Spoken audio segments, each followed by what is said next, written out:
una cosita, yo te doy lo que tú necesitas. Solo quiero que tú seas mía, quiero hacértelo. La luna yo te bajaré, mi corazón te lo daré. Conmigo vas a enloquecer, yo quiero estar contigo.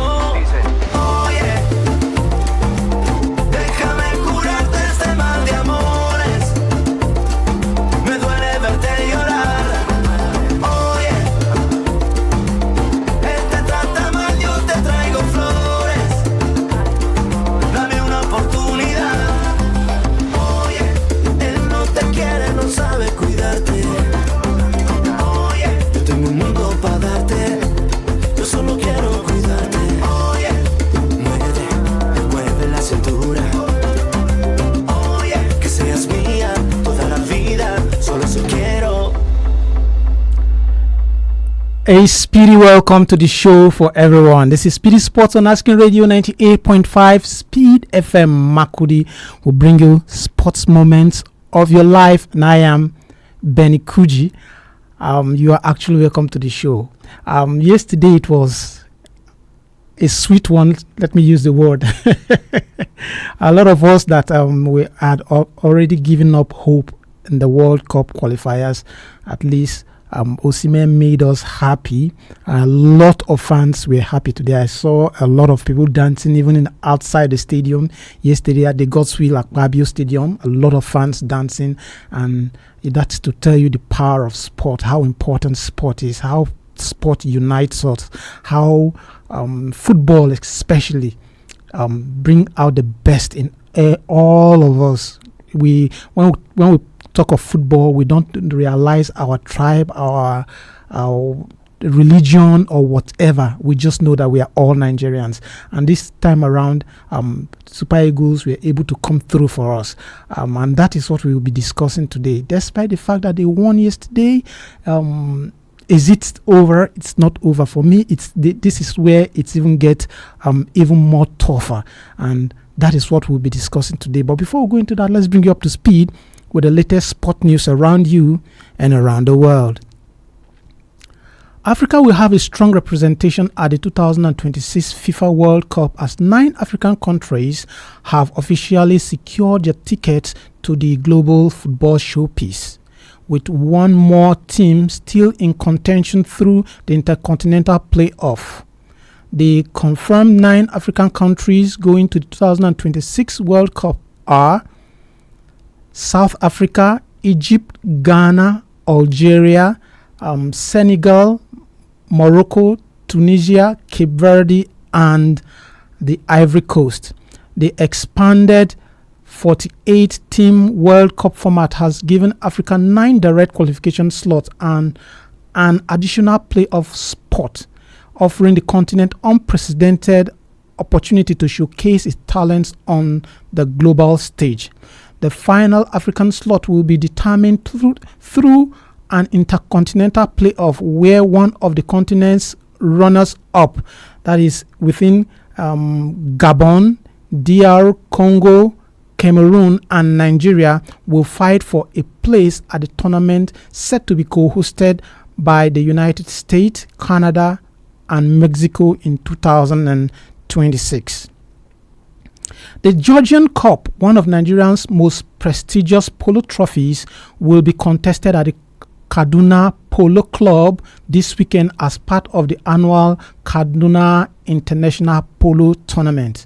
The competition will feature top-rated polo professionals from across the globe, including 4-goaler Bello Buba, Bashir Dantata, Abdul Malik Badamosi, and Argentine imports Tolito Ocampo and Sylvester Donovan. Mohamed Bangida's Kaduna El Amin, the tournament's most successful team, is expected to mount a strong challenge for another title. Babangida has won the Georgian Cup a record 16 times, 15 times with El Amin and once with Kaduna Kakuri. The week-long tournament will also feature the Emir of Katsina Cup, that is the middle goal, Imani Cup, low goal, and other selected low cups. The Georgian Cup is the oldest and most respected polo trophy in West Africa and one of the longest running sports sponsorship in the world. And back to our topic of discussion. The Super Eagles of Nigeria confirm a place as one of the 4 best runners-up after producing arguably their best performance in qualification. Galatasaray striker Victor Osimhen was the hero as he netted a superb hat-trick as Nigeria beat Benin by the required numbers of goals to leapfrog their neighbors in the table. The next task was to claim victory by a 4-goal margin to guarantee a playoffs place. Nigeria looked to be failing short by 1, but a brilliant strike from Frank Onyeka in second half injury time sparked wild scene inside the Gospel Akpabio International Stadium. However, with Rwanda offering no favors, Eric Chell's side had to settle for runners-up and to reflect on a campaign which began in the worst possible fashion. Though they do have a lifeline thanks to a 4-star showing, the stage is set for the CAF World Cup qualification playoff. Nigeria will be taking on Gabon. Cameroon will be taking on DR Congo. And my question today, is there still hope? Do you see Gabon as a big hurdle to Nigeria? That is our next task. As it goes up, I think it's getting even hotter. For me, it's getting even hotter. So do you see us scaling this hurdle this time around? The number to call today is 0903 648 5868. I'll take the number again, 0903 648 5868. You can also be a part of the show when you comment on our Facebook handle. Our Facebook handle is Asking Radio 98.5 Speed FM Makudi. And when you comment, I'll be here to read your comments live. And do well to follow our page, like our page, and get all the latest information on Speed FM. Okay, back to our topic of discussion. It's an amazing one yesterday.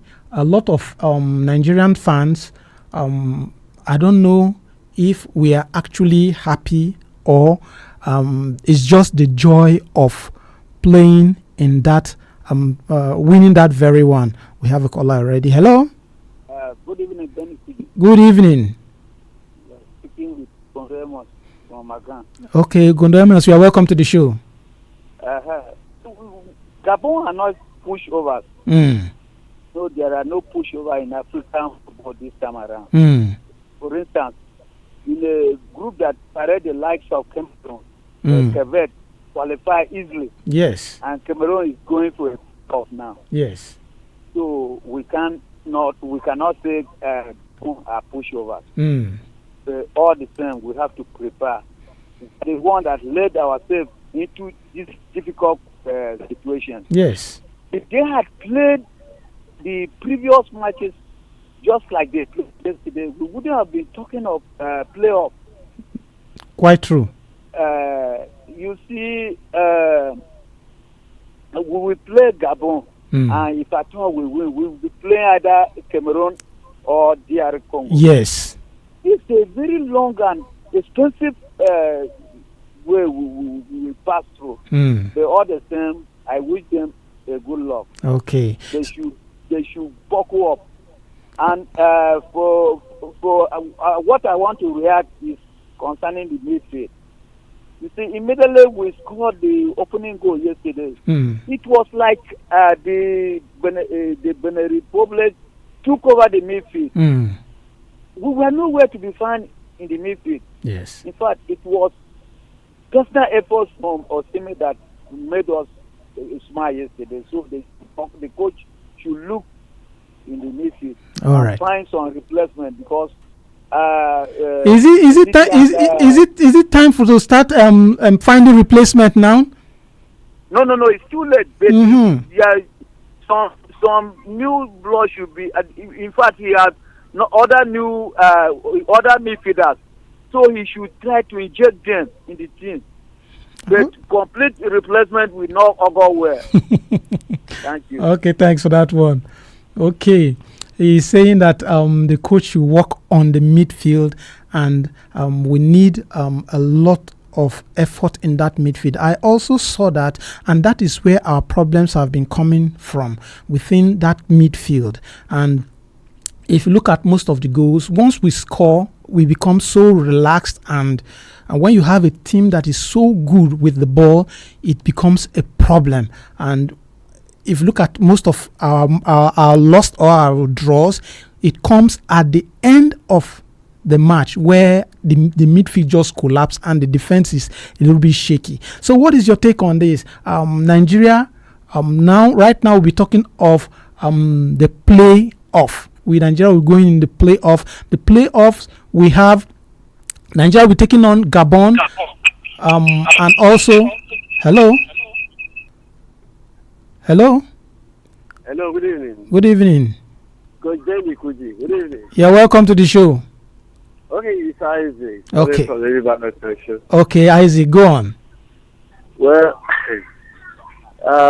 congratulations to Nigeria for yesterday's feat. But you don't wait for the second chance to make the first impression. You don't wait for second chance to make first impression. Oh, we lost him. Isaac, you may call back. When you even called, it was a little bit noisy. So move away from your radio sets while you talk. The systems automatically cuts those ones off. Hello? Hello. Yes. Good evening, Mr. Benny. Good evening and welcome to the show. Thank you. Kenneth calling from FOC. Okay, Kenneth, go on. Do I think or see Nigeria crossing the hurdles of playoffs? Yes. I think with what they showed yesterday, they've shown that they respond when their backs are being pushed to the wall. Or their back is being pushed to the wall. So I'm believing and hoping that with the performance they put up yesterday, they will be able to use that spirit and go all the way to pick up the playoff ticket to the World Cup. Yes, it's true that our midfield is not functioning as we expect it to function. So there's no really time now to say, let new legs be injected into the team. But I think the coach needs to work on the present midfielders he has. With them, they can also step up their game and will get better midfield performance from them whenever they put up the Super Eagles jerseys. Okay. Now, Nigeria versus Gabon. Is there hope? Like I said, for me, Nigeria versus Gabon, I really don't see Gabon posing any threat to Nigeria. You know, if Nigeria wants to be Nigeria, Gabon is no threat to them. But it's only when they want to be Nigeria that is when Gabon will be a threat. Yes, that is the only time Gabon will be a threat, because why I said if they want to be Nigeria, Gabon is not a threat. You saw what they did against Benin Republic yesterday. Yeah. All through the playoffs, I think we only lost to Benin Republic. Yes. Even the people we saw before the playoffs, the qualifiers began, we saw as a threat was South Africa. And they couldn't defeat us, home and away. They couldn't defeat us. It was Benin that we gave them no chance. That ended up getting all maximum points against Nigeria. Countries like Lesotho, Zimbabwe, Rwanda were picking up draws against Nigeria. So I think now they know that they are being pushed to the wall. So all that is left for them is to bounce, which they are going to bounce against Gabon, possibly Ghana or DR Congo, whichever of them that within Cameroon and DR Congo. Sorry, Cameroon DR Congo. Whichever of them that comes Nigeria's way, I think they now know that they don't have any other alternative than to react. Okay.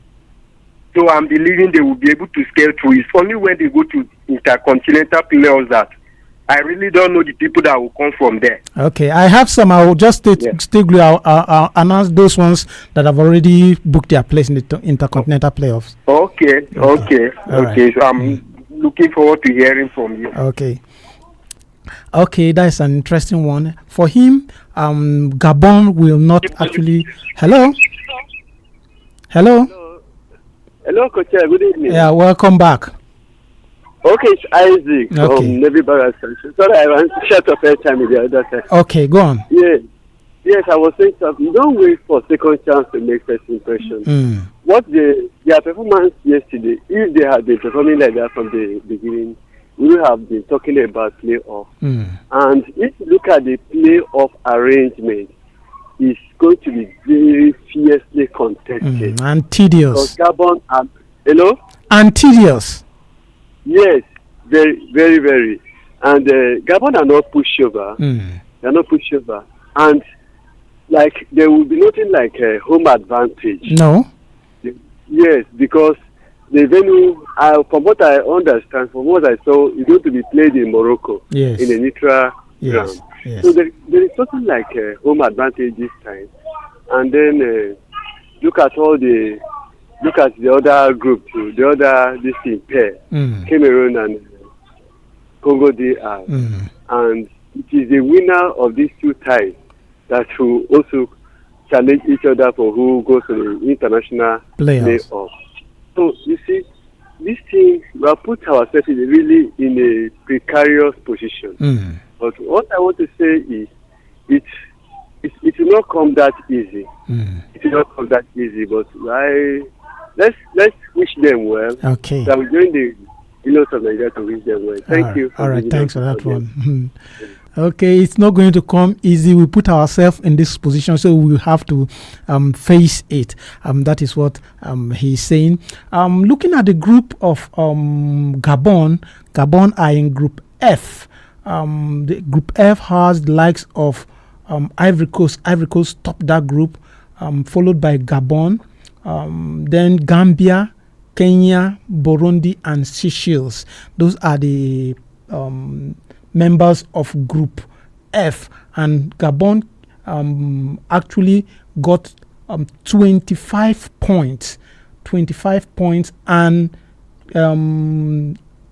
Ivory Coast got 26 points. So it was just 1 point that Ivory Coast were able to use to win that group, to tell you that Gabon is no push over. And if you're just joining us, this is Speedy Sports on Asking Radio 98.5 Speed FM Makudi, and this is Speedy Sports. If you're just joining us, this is Speedy Sports. We have a caller on the line. Hello? Hello? Yes. Okay, Isaac. Okay, yes. I think for what you just said, the details you just gave us about Gabonese performance, yes, it has shown that they were even up there, very, very up there with the Ivorians. Yes. So nobody will see it as an easy bogey.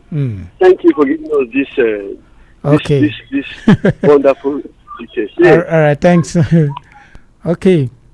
So, like he was saying, Gabon are no push over. Okay, Gabon are not pushed over. So if you think that Gabon are just there to play, if you play, they will play with you.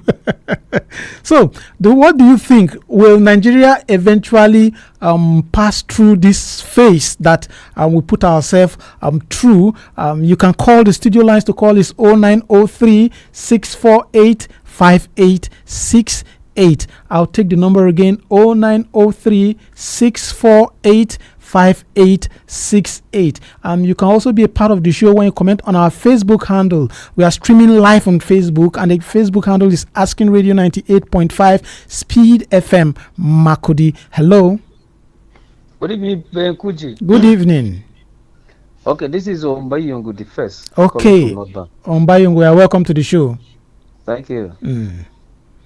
We are discussing Super Eagles, right? Yes, and our playoffs. We are going to be taking on Gabon. Yeah, I see Nigeria winning already. I like the other young man largely said, Gabon will not be a push to Nigeria. But my problem with the Super Eagles or Nigeria as a team is that, like yesterday before the match could start, I had an argument with somebody as regards to the level of coaching standard in the Super Eagles team.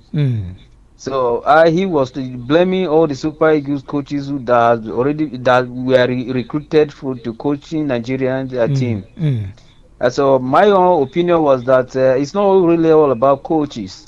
It all depends on the number of the calibers of player Nigeria recruits to the team. Because see, when you watch very well, you discover that most of these Nigerian players there are coming from very top politicians' personalities. Oh, I won't agree with that. No, but you see, most of our players are players that are doing well in Europe. We all know them. We see how they play week in, week out. So, you should have allowed me to reach a certain point first. Okay, go on. Yeah, because why I say so is because when they come to this team, why are they not being a threat to other teams? They have not been doing very well in the team at all. When you see, there was a match we drew with South Africa. Osimhen, it was a kind of, I don't know. You look and say Osimhen was not just Osimhen we used to know in Nigeria, but all in the name of injury. We discovered that injury wasn't a fair injury. So why would they be doing such a thing to the team? And this is where they started football career. They have not been taken serious with the team. That's the problem. I see Nigeria being at the first line of qualification rather than pushing now for the playoff. It's not very important at all. All right, thanks for that. The kind of players they recruit is what Nigeria should be looking on to. Okay, thank you for that. It's not about my uncle is a big man. My name is going to the team because of his level of personality. No, he's killing us. Okay, thank you, Ombayongo, for that important one. Thank you. All right. Okay, he made some points there that I will want to address. I will not agree that most of our players were actually because of politics or something that brought them. We watch them week in, week out. Maybe the dedication, the seriousness is not there, but I don't think that if you bring it that maybe because of one politician we watch them every day. They are doing very well. And for Osimhen, that game against South Africa, no, is it South Africa that he got injured? I think he was actually injured. And even when they said, is it Asamoah Gyan of Ghana or somebody like that said something about him that he faked that injury, that the player came out and said he never said anything like that, and Osimhen was actually injured. He went back to his club and he said the club even made a statement that he was at a point in time he was fit to play match, but if they would play him, it would be as if he actually went to fake that injury, so they are not going to play him. So I think one of the most dedicated player in that squad for me, I think, is Osimhen, and we saw how he delivered the goods yesterday. I think for that is that about that. Then talking about we have another caller. Hello. Benny is going to call him back. Okay, a quick one, please. You see, the objective of every player or any place to play at the World Cup. Yes. So we can't say that the boys were not serious because they don't want to play in the World Cup. If you don't play at the World Cup, you haven't played football at the highest level. At all. My observation is the coach. If a coach has good players but he don't know how to use them, inject games so that we get the result, he will not win matches. You see, for instance, in England, Frank Lampard assembled good players, but he was unable to use them. Once he came, he used the players and won the UEFA Champions League. Yeah. Thank you. All right, thanks for that one. Okay, just a quick one. Let me just give at the intercontinental level, those that have qualified for at the intercontinental playoff, Bolivia from CONMEBOL, that is South America. Bolivia is already qualified. New Caledonia from Oceania will also be in the continental playoff. Then there is from Asia, one team will be representing from the Asia, and it's going to be decided. These two teams will be decided between these two teams, UAE and Iraq. Those two matches, when they play, the winner will eventually go to the international playoff. While in the CONCACAF, the two best ranked team, runners up, will also, it has not been decided. That one has not been decided also. But for CAF, we already know those representing CAF. So those are the nations to play in the intercontinental playoff. And I've not seen anything too difficult for Nigeria here. If Nigeria can scale through the African playoff, I just hope that Nigeria will be able to scale through the African playoff. Of course, going international, I think our players will do better. It's more difficult for me. It's more difficult to play African football. Most of our players, they play in Europe. So coming from Europe to come and play African football, it's quite difficult for them. So going out, I think they will perform better. This is how far we can go for the show. And thanks for all the callers and everybody that actually participated in this. From me to you, I am saying, God bless your heart. I'll see you tomorrow. Bye. This is Asking Radio 98.5 FM. Oye, déjame curarte este mal de amores. Me duele verte llorar. Oye, él te trata mal, yo te traigo flores. Dame una oportunidad. Él te jura un falso amor, es un abusador. Juega con tu corazón, sabes decir que no. ¿Cómo decirte que te quiero, que muero por tu amor? Yo no he perdido la ilusión, ni el tiempo ni la razón. Oye, déjame curarte este mal de amores. Me duele verte llorar. Oye, el que trata mal, yo te traigo flores. Dame una oportunidad. Tu cuerpo y el mío juntitos bailando. Tu boca y la mía felices gozando. Vas moviendo la cintura, me sube la temperatura. Yo te regalo mi universo, ya no lo pienses más. Oye. As King Radio 98.5